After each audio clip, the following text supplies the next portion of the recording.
Okay, good afternoon, everybody. On behalf of ForeSpace, welcome into this panel on climate action at Concordia, part of this week-long series of events on sustainability and the climate crisis, brought to you by the Loyola College for Diversity and Sustainability and the Loyola Sustainability Research Center in collaboration with ForeSpace. Today, you'll hear from three panelists introduced shortly in a conversation moderated by Cassandra Lamontagne. Just a few words about Concordia's ForeSpace. We are located in downtown Tiohtià:ke, Montreal, on unceded Indigenous land. And as a physical space, or these days a virtual space, we operate as the front door to the university, whereby we invite you to come in and experience any number of interactive live events. And while you're here, learn about what Concordians are working on in terms of research initiatives and course activities. So these days, checking out our social media channels or our website is probably the best way to connect. And speaking of websites, we are currently recording and live streaming at CU ForeSpace on Facebook. So I'll pop those links in the chat in a minute. You're more than welcome to join in the conversation today by sharing any thoughts and comments you might have throughout into the chat.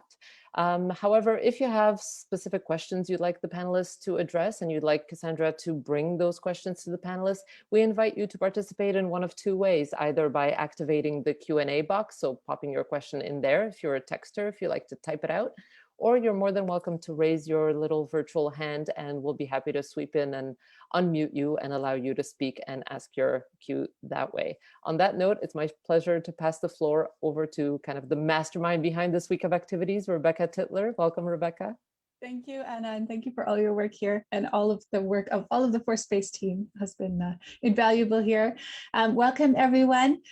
We are coming to you live this morning from Tiohtià:ke, as Anna mentioned, which is unceded land of the Ganongahaga of the Haudenosaunee Confederacy. Tiohtià:ke means where the two part ways, in reference to the two communities of Kahnawake and Kanesatake that are still strong to this day in the area, despite general genocidal actions carried out against these Indigenous people and Indigenous people across the world by settlers. So we recognize their resilience and are grateful for the resilience of these communities. Tiohtià:ke remains a meeting place for those of many nations and viewpoints, and we hope that today's conversation and the conversations of the week will contribute to that sharing. With that, I would like to welcome you on behalf of the Loyola Sustainability Research Center and the Loyola College for Diversity and Sustainability. This is our first virtual series of events, a week-long series of events. Normally, we do have an in-person conference at this time of year, our annual Sustainability Across Disciplines Conference, which hopefully we will be back to next year, and we would love to see you then. In the meantime, I would like to introduce Cassandra Lamontagne, Concordia University's Sustainability Coordinator Extraordinaire, who will moderate today's talk and introduce our panelists. Go ahead, Cassandra. Great, thank you so much, Rebecca, for the introduction and also for including us in this week's programming. It's kind of especially exciting because 2 years ago, as part of the conference, we held a consultation around the Sustainability Action Plan. So here we've come full circle now, once again, part of the conference and once again, talking about the plan. So I'm very pleased to be here today to moderate this discussion about the Climate Action Plan. This is the first event in a 5-part series, which is designed to engage with our community around the Sustainability Action Plan, which was launched in November last year, and which includes 5 streams or 5 subplans. So today we will be talking about the Climate Action Plan, and the idea of this series is that we open the floor up to our audience, to our community, to ask their questions about the plan. And as Rebecca said, I'm the Sustainability Coordinator in the Office of Sustainability, and I also coordinated the Climate Action Plan Committee, which in 2018 was tasked with developing the goals and the targets and strategies for our Climate Action Plan. So I'm pleased to introduce our 3 panelists today, all of who were integral in drafting the Climate Action Plan. We have Damon Matthews here today, who chaired the committee, as well as Dan Gauthier and Amar Adas, who were both integral and active in developing the plan over the span of 2018-2019. And we encourage you to ask your questions about the Climate Action Plan, regardless of whether you've already read it. Even if you have basic introductory questions that you're curious about, please put those in the Q&A. Or as Rebecca said, you can raise your virtual hand and we can unmute you so that you can ask your questions that way. And so to give you time to think of those questions and to allow our panelists to introduce themselves and their work in relation to the plan, I will begin by getting the ball rolling with a few questions of my own. And before I do that, I'm just going to quickly put the link to the action plan in the chat. So if anyone wants to take a look while we're talking, you can do that. Great, so we'll begin with a question for everyone, but I guess we'll begin with David, who's top of my screen here. Could you just introduce yourself, what you do at Concordia, and how it relates to the action plan? And also maybe briefly introduce the most important part of the plan from your perspective. Thanks, Cassandra. Thanks everyone for coming to listen to us speak and bringing your questions to the panel. So I'm a professor in the Department of Geography, Planning and Environment. My research is focused on climate science and climate modeling. I gave a presentation yesterday as part of the conference outlining one of the main focuses of my own research, which is on the remaining carbon budget and estimating the kind of level of emissions that are compatible with different climate targets. And so I was asked to chair the committee that drafted the climate change report, 3 or 4 years ago now, and we spent the better part of a couple of years coming up with our list of recommendations. I mean, to me, I think the most important part of the plan is its long-term vision, long-term target, the idea of basically decarbonizing all of Concordia's operations over the next 20 years. I mean, if you think about all of the emissions that are kind of related in some way to Concordia, I mean, the most important emissions are those ones that are actively under our control or under our purview to change, and those are the direct emissions from the university operations, and most of those come from heating using natural gas boilers in our buildings. There's also some associated with the transportation facilities that Concordia actually owns and operates. And so in one of our big focuses in the plan was to kind of target those emissions in particular as a high priority and to eliminate them over the next 20 years. The rest of the emissions that are related to Concordia are, what you would call indirect emissions. So this could be things like, emissions associated with employees commuting to work or traveling for research, or, emissions associated with the things that Concordia invests in as an institution. So all of these things that are emissions that are kind of somehow linked to Concordia's operations, but not necessarily directly under our control. And so, as part of the plan, we also want to implement measures that would, over time, lead to those emissions being reduced, and to kind of encourage the reduction of those emissions. And to the extent that they can be reduced, have that happen. And if they can't, to look into ways that those emissions could be offset using other mechanisms.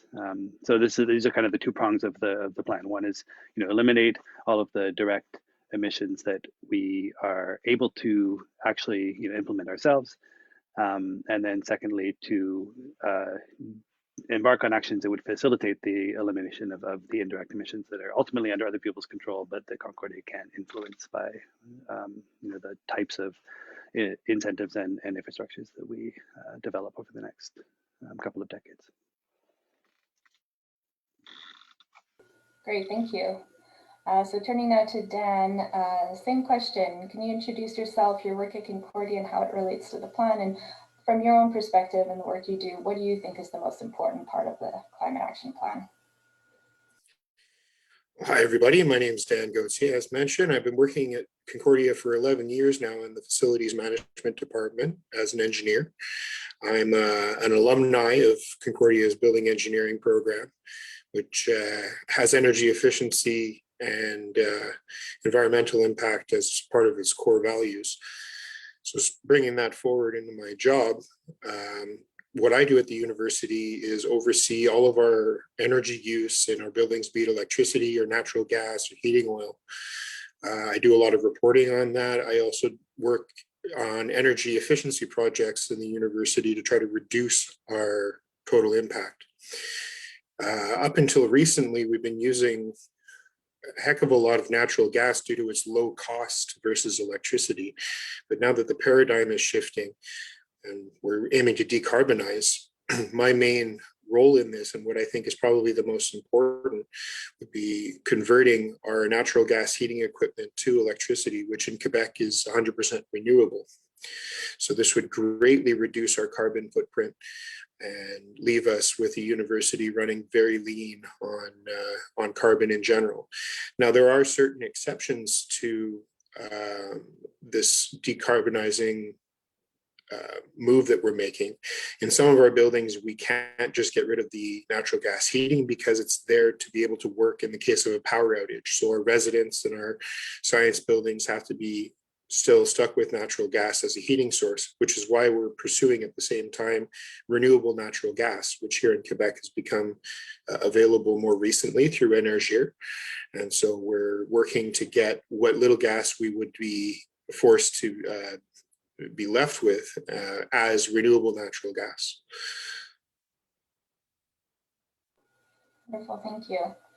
And Amer, same question for you, if you wanted to introduce your work a bit and from your perspective, the most important piece of the plan. Thank you, Cassandra. It's a pleasure to be here with you today. Thank you for inviting me.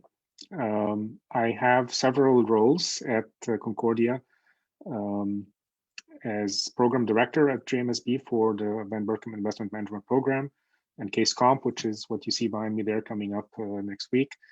I also am an adjunct professor teaching explicitly sustainable investing courses. I've been teaching sustainable investing for the last 6 years at JMSB. Last year, I also took charge of the newly launched practicum, Sustainable Investing Practicum, which we developed with Manulife. And I'm also involved with the SIPC, the Sustainable Investing Professional Certification. And finally,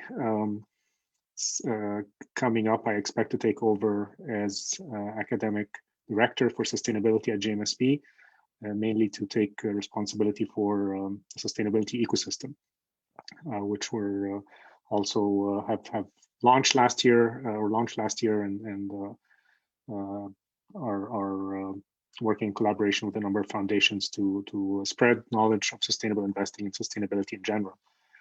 When it comes to what I am most excited and interested about in the action plan, which is quite comprehensive, obviously given my interest is the investing side of things. And you know, this was really a labor of love in many ways. We spent so much time talking about it and debating it in the committee, and ultimately came up with a very ambitious plan, I think, that differentiates us as a university and you know, puts us in a leading position and enforces our leadership on sustainability. I think that we established a reputation for being a leader on sustainability globally. And so we'll talk. I know we'll get a chance to talk a bit more about this, you know, during the session. But definitely the targets that we came up with are quite ambitious, and I'm very excited about those. And then also the curriculum side of things, of trying to integrate sustainability education more broadly across disciplines, and more importantly in early on in core courses, not just in the course that I teach, which is a 400 level course, and also at the graduate level, but to try to do it as early as possible so that people get exposure to knowledge related to sustainability, you know, throughout their educational experience. Great. And there, Amer, you're actually hinting at the curriculum plan, which is another of the 5-stream plans, and we'll hope to have you on the panel when we discuss that one as well. Okay, so still no questions from the audience yet, so I guess I'll have to go ahead and kind of work with the panelists to flesh out the plan a little bit more. Damon, you were talking a lot about that vision to eliminate all direct on-campus sources of emissions by 2040. So that's our long-term vision. And there are 2 other pieces of that vision. There was a complete electrification of our transport systems, and there was also carbon neutrality across all remaining sources of emissions. And could kind of speak to that overall comprehensive 3-prong long-term vision and why it was selected and why it was worded the way that it was? Yeah, so I mean, again, if you divide up Concordia's emissions into kind of direct and indirect emissions. Dan was talking about the natural gas boilers. So I mean, this is about 95% of Concordia's direct carbon footprint is from building heating, and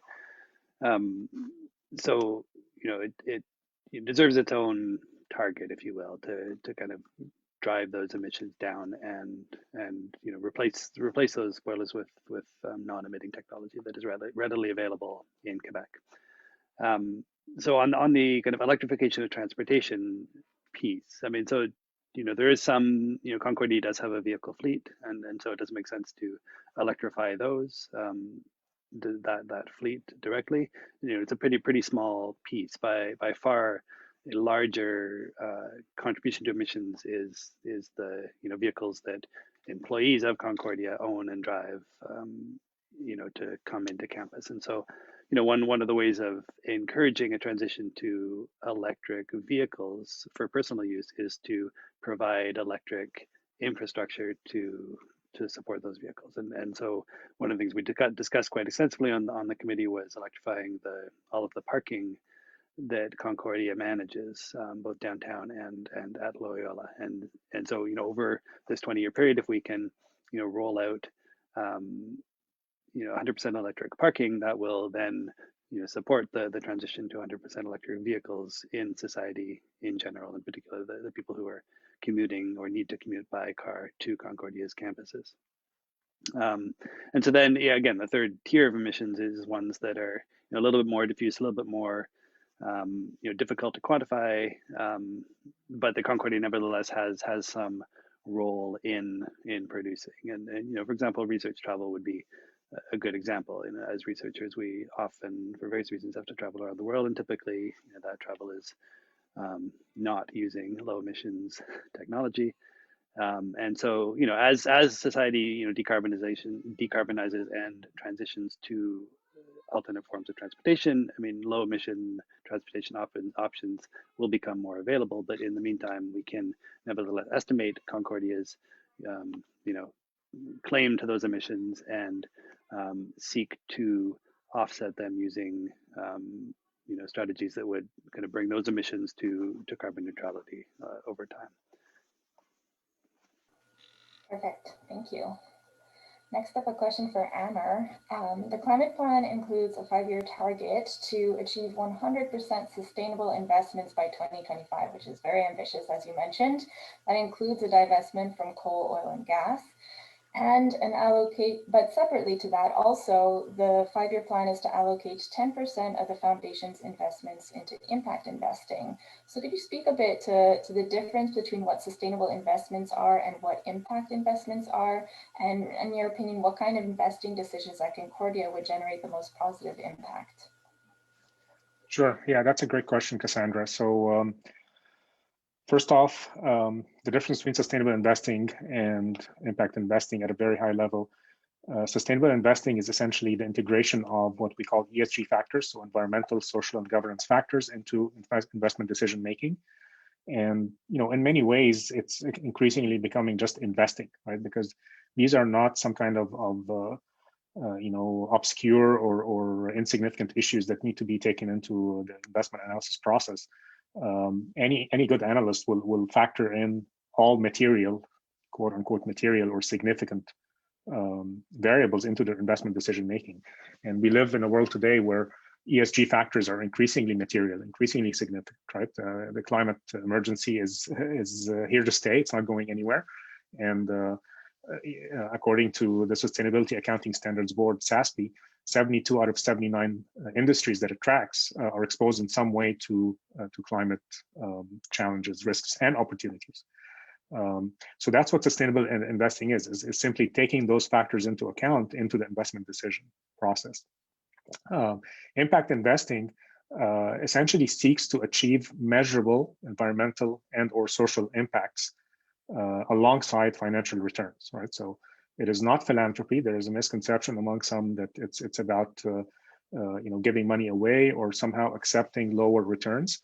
That is not the case. It's really about seeking to measure, to achieve and measure and quantify environmental or social impacts into the investment decision-making process. And so it's a bit different because it makes it harder, of course, to invest in an equity, right? If I buy the stock of, Brookfield Renewable Energy, right, which is one of the biggest renewable energy companies in Canada, am I making an impact? Because if I hadn't bought the stock, it would, company would continue to operate anyway and generate power from renewable sources. So that's really where impact investing differs. It's about that intentionality and additionality, whereby your investment actually makes a difference. And so it tends to be a bit more of a niche in the investment world. So it's not necessarily in public equities or stocks. It often includes venture capital, funding small startups, seed investing in some cases. And it's actually, a very exciting and interesting part because it seeks to fund new technologies, that allow us to either mitigate climate change by reducing or even achieving negative emissions in some cases, or adapting to climate. So that's probably the difference between the two. Wonderful, thank you. Maybe could I just jump in for a second? I just noticed there's a couple of related questions in the chat on the topic of investment, and I could just quickly touch on some of them. There's a question about the timeline of divestment, and I think that's a good question. So it was about a year ago now that Graham Carr announced the plan to divest the assets in the University Foundation from fossil fuel investments over a 6-year timeline. So that was the goal, was to divest over the 6 years following that announcement. There's a couple of important. There was also a question about how did we convince the university to divest, and I want to kind of just touch on that as well, because this was about a 10-year movement that began really with the student groups on Concordia, and notably Divest Concordia, sort of raising this question, pressuring the administration. There was a consulting, or it's a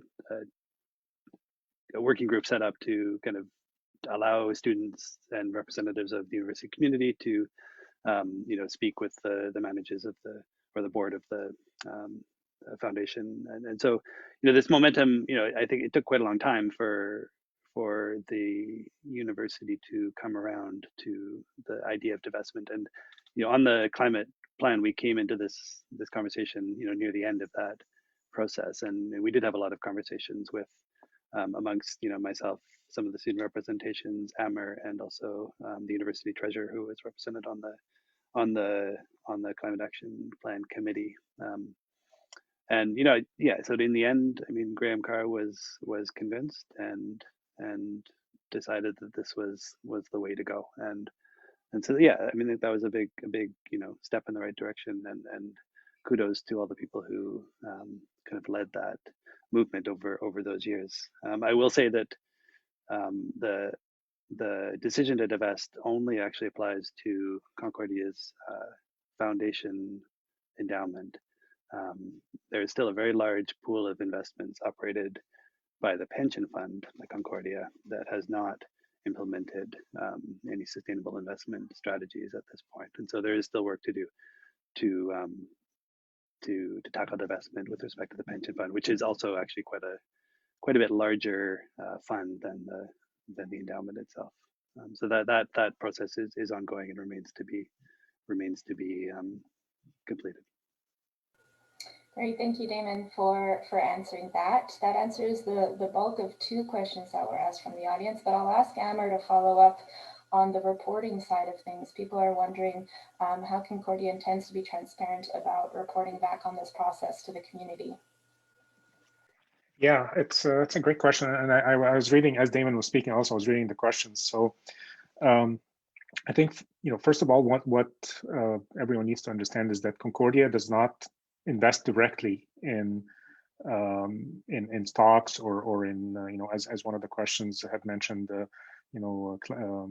of retrofitting or things like that. So our investments are all conducted through external managers, right? So we essentially give mandates. We have X amount of money to be managed under the foundation, and there are professional investment managers, companies essentially, that that seek to get our mandate to manage the money, right? So in that sense, we essentially operate through those investment managers who themselves then invest in stocks, bonds, etc., and what have you.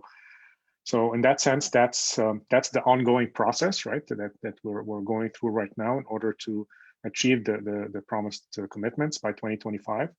And I think I want to emphasize that it really goes beyond the divestment. And divestment is you're divesting out of oil and gas, but if you sell every stock you have in oil and gas, or the investment manager you have managing the money does not include any oil and gas in their portfolio, that's great, but you have not fully decarbonized, right? And I think that's what everyone who cares about making sure that we have investments aligned with climate targets should be aware of it. We want to go beyond just divesting. We really want to align the portfolio with what we call science-based targets, and so we want our portfolio to be aligned with the most ambitious aspects of the Paris Agreement, which is keeping warming to well below 2 degrees. Hopefully 1.5 is the ultimate target. So that's just what I wanted to highlight, right? Is that we really are ambitious beyond just divesting. We really want to make sure that we align with science-based targets. In terms of reporting, so I think that's something that I will defer to Mark Gauthier, the treasurer, on. He's the one who makes the decisions on these things, and he's the one that I don't want to speak on his behalf. But we certainly intend to be transparent as we go through this process. And I know that the subcommittee working on this is actually in the process right now of developing plans for implementing this policy and for reporting and updating all the stakeholders on the progress. Great, thank you. And maybe before moving on, we can spend a few minutes just kind of on this investment discussion. There's a few other questions around it. And you were talking about moving beyond just divesting, and impact investing is obviously a large part of that. There's a few questions about that. One of them is, would you consider investments in renewable energy sources as part of impact investing, such as rooftop solar panels or solar glass windows? Another person has a very interesting question about whether student projects and on-campus projects could be considered for impact investments at Concordia.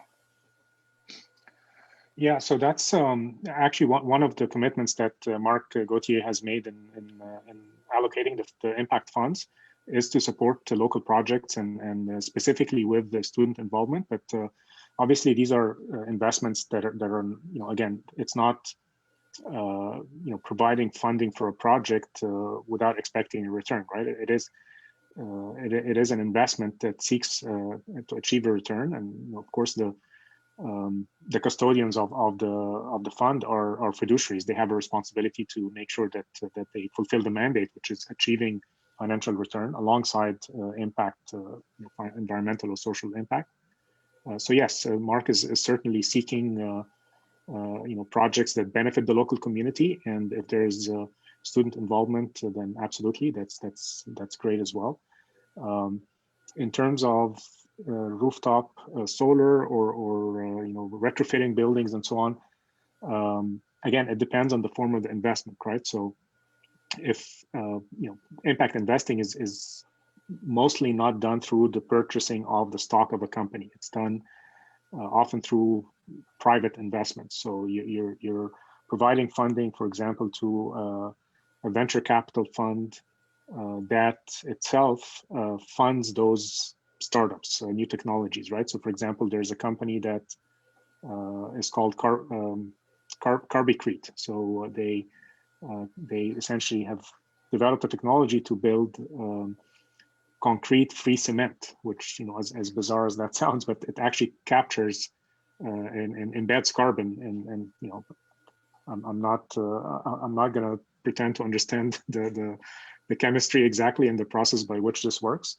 But that's an example of a company, because cement is one of the highest emitting, one of the biggest sources of emissions beyond fossil fuels. It's actually one of the biggest globally. So that's an example of an investment that is innovative, new technology, and of course, the structure of the investment itself is important, right? So it can't just be an existing it's typically some new technology, right, or young or startup, right, and it's typically not a listed or public stock. So in that sense, I guess it's a long answer to the question of solar, rooftop solar, and so on. Potentially, yes, that would qualify as impact, but it depends on how it's structured. Thank you. One last question. Someone's really interested in the nitty-gritty of divestment here. So they really seem to be financially literate, and they're asking, what are the financial instruments available here to divest? Is this built on index funds where you screen out fossil fuel companies? Are we going so deep as to consider utility companies that generate electricity from fossil fuels? What about banks with large loans to fossil fuel companies? And of course, the flip side, what are the technical challenges to divesting the endowment fund? So maybe without going into too much detail, could you give some idea about how this process works internally? Yeah, I mean, look, these are all great questions. Again, we're in the, it's important to remember that we are in the process of developing the policy for implementing those targets, right? So it's the target is 2025. So we're going through the process of exactly coming up with the best way to do it and to achieve those targets. Is it index funds? No, we hire managers that actively manage, and I think one of the important things to remember is a lot of those so-called low carbon ETFs or even fossil fuel ETFs are not quite fossil fuel, are not quite as low carbon as you might think. And there are many examples. You can just go look, and it just becomes relative, right? It's like, okay, we're low carbon, well, relative to the index, but you still have a bunch of companies that have serious carbon intensity in their emissions in there. So in that sense, passive investments or index funds are not ideal for really achieving full divestment. Banks, that's a tough question, right? Because of course, the reality is we live in an economy that still has a fairly large fossil or energy sector, right? Oil and gas sector. And there is not a single Canadian bank, or actually there's not a single bank in the world that does not have some kind of exposure to lending to the energy sector. So that's tough, right? And once you go beyond that, then you say, okay, what about companies that are suppliers, right? What if you invest in a company that builds some kind of machinery or is in the supply chain of an energy company? Should you divest from that as well? I think if you take this argument to its extreme, then you're going to end up investing in a very narrow portfolio that is not that is not well diversified. So these are all difficult questions, and there are many people around the world struggling with them. Divestment pledges now are in excess of $15 trillion around the world, but everybody's kind of trying to achieve the best way to make sure that you divest and retain the integrity of the portfolio as well. Great, thank you so much. Moving on then to buildings, we have a few questions around construction and renovation, which I think, Dan, you might be able to speak to. So we have people wondering how construction and renovation is integrated into the plan, especially considering that materials in construction, such as drywall, cement, etc., as Damon said, are very emissions heavy. Yep. And what can we do given that we don't have full control over the materials being used in our renovation? And a related question is specifically around the construction of new labs. Are there sustainability requirements being integrated from the get-go as we construct new labs at Concordia? Yes, absolutely. So this is a fantastic question, because going forward, we can't continue to make mistakes. We have to do things correctly. And one of the things that we have in facilities management is a very robust construction standard. So any contractor or consultant wanting to work with us has to abide by our given standards of construction. These include things on energy efficiency, lighting levels, material types, the style of architecture that we like, everything down to the color of paint is all laid out in terms of what we expect out of a project. So going into this, any contractor working on a renovation or any new construction has to abide by these.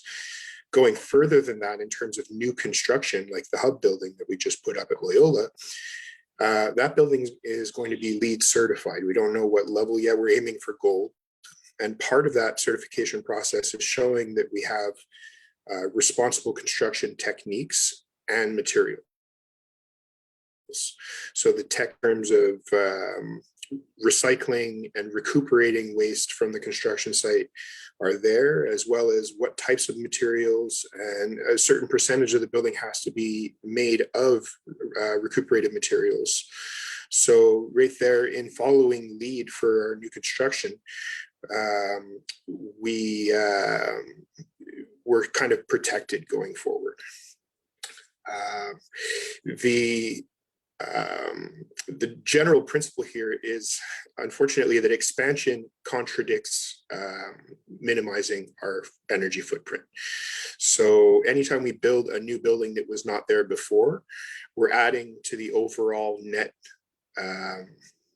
emissions for not only the university, but just as a part of humanity. So anytime we build a new building, we're definitely implementing LEED going into it, and we're looking at what kind of energy sources it uses. The hub building is able to be completely electrically heated, which means it has a very, very low emissions level if we choose to operate it that way. But we don't currently, because it's drawing some heat from the rest of the buildings, which are heated with gas, to try to reduce the cost. This is one unfortunate fact, is generally speaking, sustainable construction is more expensive than the quick and dirty kind. But we're not in the business of doing anything quick and dirty in facilities. So this is why for a while now, even before the conversation on this climate action started, we had robust standards. And since I've been working here for 11 years, I haven't seen a new building go up that wasn't LEED certified. And could you speak a little bit to labs specifically, whether there are any considerations that go into new lab spaces at Concordia? Absolutely. So we have certain standards that we have to abide by in terms of actual architecture and the safety of the people inside. So the ventilation in labs is extremely voluminous. It requires a heck of a lot of energy to heat and cool labs throughout the year. And so the systems supporting that have been designed to be as energy efficient as possible, take into account occupancy and things of that nature to try to reduce the total amount of energy that they need. And then the servicing equipment that gives it that energy, we've been doing our utmost to make sure that it is as carbon neutral as possible, i.e. electric. So we haven't really put in too much in terms of new gas consuming equipment in 5 or 6 years, apart from the replacement of existing stuff. So going forward, the labs are as energy efficient as we could afford. And they're quite good, in fact, in terms of overall energy efficiency. And this translates directly into carbon efficiency as well. Great, thank you. And I can answer the second part of this question, which is whether there are any support systems such as internal funding, expertise, and best practice guidelines to integrate sustainability into the construction of these new labs and research spaces. So in terms of construction, I believe Dan answered that pretty well, but in terms of guidelines for users and sustainability in lab spaces, this is going to be addressed actually through the Sustainability and Research Plan, which is another stream plan. And so best practice guidelines and potentially even renovations might be looked at over the next 5 years as part of that plan as well. Okay, great. So moving on, there's questions here kind of about our current situation, which is of course COVID, and the tension between our current short-term public health concerns versus sustainability. And they provide some examples, such as carpooling can't be possible during a pandemic, ventilation standards in buildings might potentially prevent sustainability concerns from being incorporated. So how, from your perspectives, how do you think this should be managed at Concordia? Dan?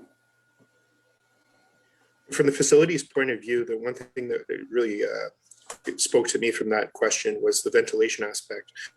The ideal situation for COVID would be to ventilate with air that is as filtered as possible. ventilate as much as possible, even in off hours, to make sure that the building is as clean as possible. It's even possible to purposely overheat or overcool areas to try to reduce the virus's lifespan in those areas. We've looked at a number of these things, and they're often at odds with energy efficiency, which by association is also our greenhouse gas emissions. So countering this, though, is the fact that a lot of our buildings are unoccupied and they're sensitive to occupancy. They have occupancy sensors in them. And so our overall energy use has gone down during the COVID situation by approximately 15%.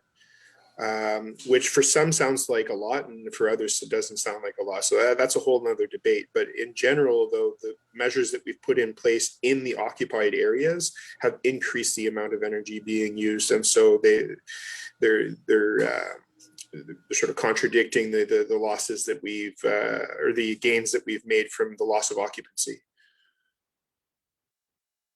It's great that everybody's working from home, but not all of the offices are equipped with motion sensors, and we have sporadic occupancy. We can't necessarily close our building completely, and so it's been a struggle during this this pandemic for us to operate smoothly and energy efficiently.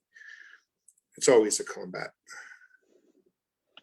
And if I could just add, I mean, there's, I think, interesting things to be drawn from the COVID experience in general. I mean, certainly increased need for ventilation is an issue. On the other hand, it means we can ultimately provide higher quality of air inside buildings, and so there, it's not a wasted cost in that way. We are kind of gaining air quality benefits from that as well. The questions around carpooling and transportation in general, I think, are also interesting to speak to. I mean, carpooling is one piece, and I think many people are kind of concerned about taking public transport in general right now as well, and so there certainly are instances where COVID-related changes in behavior have led to increased emissions for some people if you're driving more. Overall on net, that's not the case. I mean, global emissions in 2020 dropped by 7%, and a lot of that was because of decreased individual mobility and transportation. So, the net effect of COVID has been to decrease the global emissions and also, individual emissions associated with transportation, just because we're not, in general, commuting, moving around as much. And, so maybe there's some offset associated with increased home energy use or increased kind of internet, bandwidth use. But again, overall, global emissions have gone down. And so, we are, the lockdowns in general have led to fewer emissions. So it's a consideration going forward. And the more we can do to kind of support remote working even after things ease up, I mean, that will also decrease CO2 emissions associated with commuting transport as well. So at some point we're going to go back to in-person events again, and that'll be lovely for all concerned. At the same time, we've all learned how to operate in this remote world, pretty effectively in a lot of cases. So there's going to be a balance of remote and in-person working, I think, going forward, which will allow us to kind of explore solutions around reduced transportation that weren't previously on the table. The interesting, one of the things that was in our action plan was increased support for web conferencing platforms, and we've basically achieved this by default over the last year. And so I mean, I think this is much as I think we all are getting tired of it, I mean, this is overall a positive development that we do now have the capacity for remote working and web conferencing in ways that we didn't a year ago, and that is going to put more tools at our disposal going forward to reduce emissions further. Yes, thank you. And a related, not super related, but another transport question that I can speak to here is somebody's wondering what the ARTM Origin Destination Survey is. And this is because we have a strategy in our action plan about partnering with them to survey our population about their habits. And we do this ourselves with our commuter habits survey every few years. But the fact is that the ARTM, which is the Autorité Régionale de Transport Métropolitain, has a very comprehensive survey and very good tools to get origin destination data. So the idea in partnering with them is to be able to avail of that data. And we have in the past partnered with them in that they will collect the subset of data for Concordians by having us offer our community participation in the survey through a special link, so that all the data entered through that link is collected for us, of course, privately and securely. And in that way, we can get a much better idea of our community's needs around transport and our options and opportunities around more sustainable commuting. So it's interesting for us to see where people are coming from and what modes of transport they're using, because there's a gap analysis that can be performed there in terms of identifying those people who could in fact be taking more sustainable modes pretty easily, but who aren't yet doing that. And then that becomes our target audience afterward. So I'll answer that. Here we've got a question about the next climate action plan. So given that most buildings, enterprises, and I guess most other institutions are not as proactive on climate action as Concordia currently is, do you envision that the goal of achieving a carbon negative campus could be feasible in the next 10 to 20 years?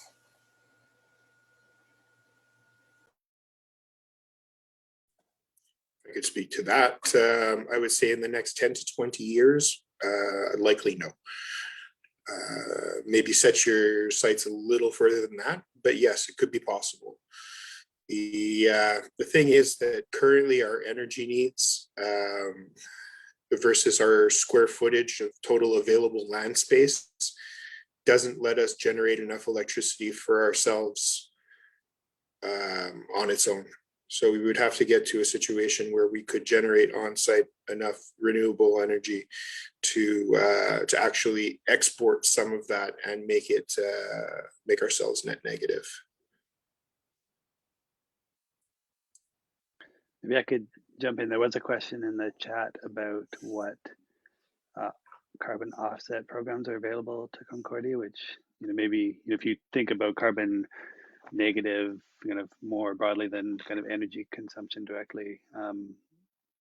There's also a question about composting, which is a little bit related. Maybe I can just try to touch on both of those. There isn't anything directly about composting in the climate plan. I believe there is in the food plan, which is one of the other 5 streams. And the waste plan. Yeah, food and waste plan. So, composting is actually something, if done properly, that could represent a carbon offset as well. If the food is composted, the carbon content of the food goes back into the soil rather than back to the atmosphere, usually in the form of methane if it's put in a landfill. So, so this is something Concordia could do to kind of potentially offset some of the direct emissions.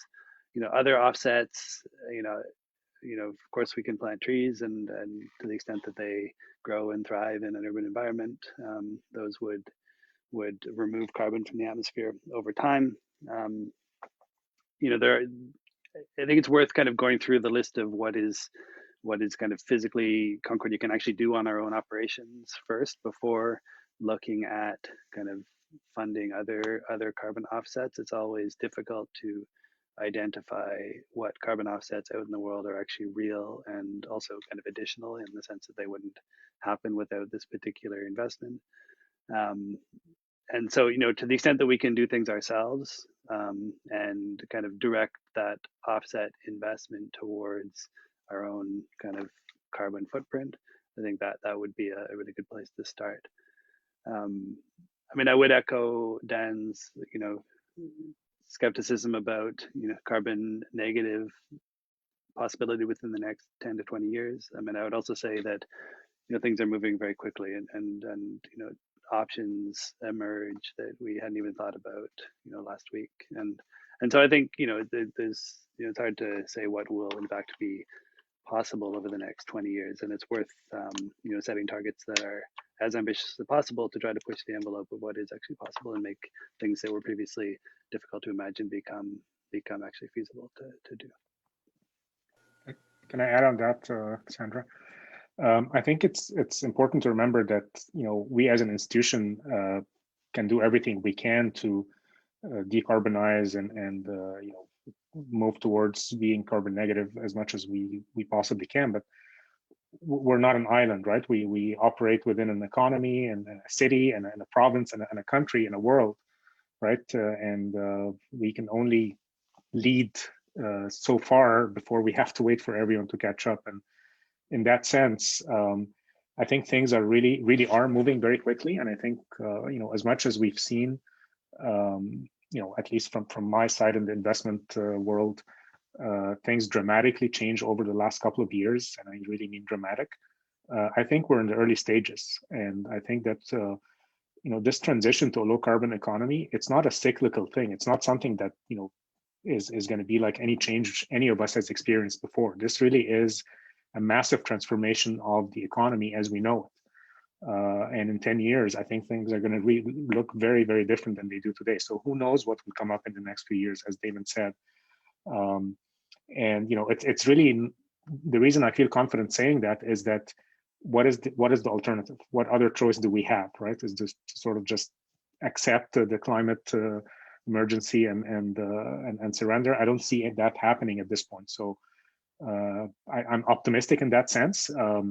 And I think there's a lot of stuff that will come up in the coming period in the next few years that will help us accelerate, hopefully, our commitments as well.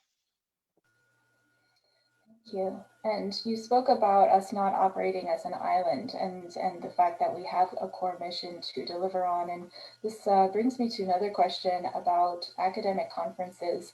And Damon, you spoke about remote work and how that's become second nature. But are there any ideas on this panel on how we can build a model that does decrease our travel, but that still allows for that interactive networking and collegial exchanges, so important, especially to researchers, without depending too much on online events? And of course, if any of you can answer this, you've solved the big riddle of 2021. But any of your thoughts on this question and the trade-off between sustainability and good networking opportunities? Mm-hmm. I mean, I will say that I think some things are working very well in a remote environment, and I'm not sure academic conferences are on that list. People, they are operating and they are functioning. I've attended a couple over the last year, and it's really hard to engage effectively in an online academic conference. It's really hard to put the time aside to actually do it. It's hard to interact with people. I mean, I think one of the things that we haven't figured out how to do online yet is, one-on-one interactions in a group online conference, right? And so, there's, the technology is improving, and we might get there faster than we think. But at the moment, there isn't a way of kind of just grabbing someone, going off, having a little chat, coming. So there's a lot of in-person interactions that we currently lose. I think one of the answers to the question is, if we can prioritize what events require travel and what don't better, then it does it gives more leeway to choose the things that you're going to go to in person, given that so many other things actually can work pretty well in an online capacity. It's kind of like a air quality question. One of the things that bugs me about Montreal is you can't have wood stoves or wood fireplaces because it's bad for air quality. Imagine if we didn't have any cars driving in the city. The question of whether or not we built fireplaces in our houses would not be a big deal, right? And so if you can get rid of the easy stuff and decrease the transportation things that are easy to do, that does leave more room for the things that are actually necessary and that kind of contribute to, in the case of research travel, the conferences are actually really important to kind of move our research forward and kind of move the science forward, and so that kind of prioritization process I think is really important. And it does, we don't need to turn off all research travel overnight in order to solve the climate problem. We need to be more selective. We need to, move things to, other formats that are easy to do so and that work well. And, over time, figure out what are the solutions for the more difficult things and the more necessary travel components that we want to retain. Great. And for Dan, what do you foresee as the largest engineering challenge for this plan? There's a number of challenges. It's hard to pick which one is the largest because they all sort of end up in a chain. And if any link of the chain is broken, it doesn't work. More recently, I think the biggest problem has been negotiating our electrification with Hydro-Quebec. Its infrastructure isn't necessarily able to just give us all the electricity we want when we want it. It's limited in size, and we have to plan years or even a decade in advance for our expansion and renovation and change at the university. So going forward, changing a lot of our gas boilers out for electric, we're having to negotiate with Hydro-Quebec and get the electrical lines to the equipment through some buildings that could be historical or perhaps even just very complicated. And so it's not a matter of just swapping out a boiler for another type of boiler, wipe the dust off your hands and you're done. There's a study that's going to be launched very soon internally to look at all of our different gas boilers and to identify strategies and for the conversion of these things. And so it's quite complicated from an engineering perspective, changing the type of fuel that you use in your heating system, especially here in Montreal, where heating systems are considered critical for like 6 months of the year, if not more. You're on mute there, Cassandra. One final question here, which is aimed at Damon, though I'd be interested to hear everyone's thoughts on this one. Given your expertise and being aware of the socio-political challenges of climate action, how might you rate your faith in this sustainability plan? Do you foresee certain challenges with the Concordia administration? So how would you, Damon, and each of you feel about our likelihood and enthusiasm at Concordia to get this plan implemented over the next 5 years? I mean, it's a good question. I feel like, institutions in general are not very good at solving problems. And so, I wouldn't say I have faith in Concordia as an institution. However, I do feel like I have faith in the individuals that are involved in implementing things. And so, I think the divestment example is a good one. I mean, institutionally, Concordia was very resistant to divestment for many, many years. But then at some point, the individuals involved became convinced. And, Graham Carr in particular stepped up and, in his capacity as president, was able to make this happen. And so I do feel like the individuals who are working hard at Concordia to implement this plan are doing so very well. And so I do have faith in the people who are doing this, even if the institution as itself might be more sluggish. Dan?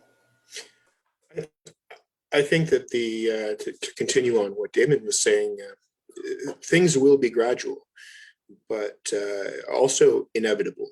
So being one of the sets of boots on the ground doing this, I would say for myself, I have a ton of faith. In fact, I'm not interested in doing anything I don't have faith in. So if you see me doing something, you have someone who has faith in what they're doing. And it's definitely possible. It's definitely going to be one of the challenges of my career, but I'm up for it and I think it's going to happen. Amazing. Amer? Yeah, I agree with what both Damon and Dan said. It's challenging as an institution to achieve those commitments, but it is gradual but inevitable. From the investment side, it's definitely not easy, as I just mentioned, right? These are some really difficult commitments to achieve, but we will achieve them. And at the end of the day, the one thing that I think guides anybody in the investment world today that is aware of those challenges is the world is transitioning to a low carbon economy, as I mentioned. And if you don't align your portfolio with that transition, then you're going to suffer in terms of performance. And I think that's what guides our leaders, be it Mark or Dinico said, the CFO, or Graham Carr is clearly aware of this. So I think that's always going to be our guiding principle, and we're going to work towards that. Perfect. Thank you so much, all of you, for being here. Thanks to our audience for also interacting and participating. I'm turning it over to Rebecca to give a wrap up from the Loyola College and Research Center point of view. Thank you.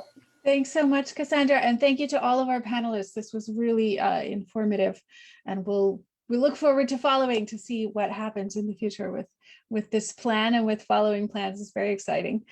Thank you to our audience, to Cassandra, great work, and to the Forespace, Anna Waclavic and Doug Moffat for hosting us. I'd like to make sure to invite you. Anna has kindly put the link for the schedule for the rest of our events in the chat, so you can see that. We have coming up in just an hour a great panel on sustainability and open scholarship. So a really important topic, I think, for researchers among us in particular, and future researchers to be discussing.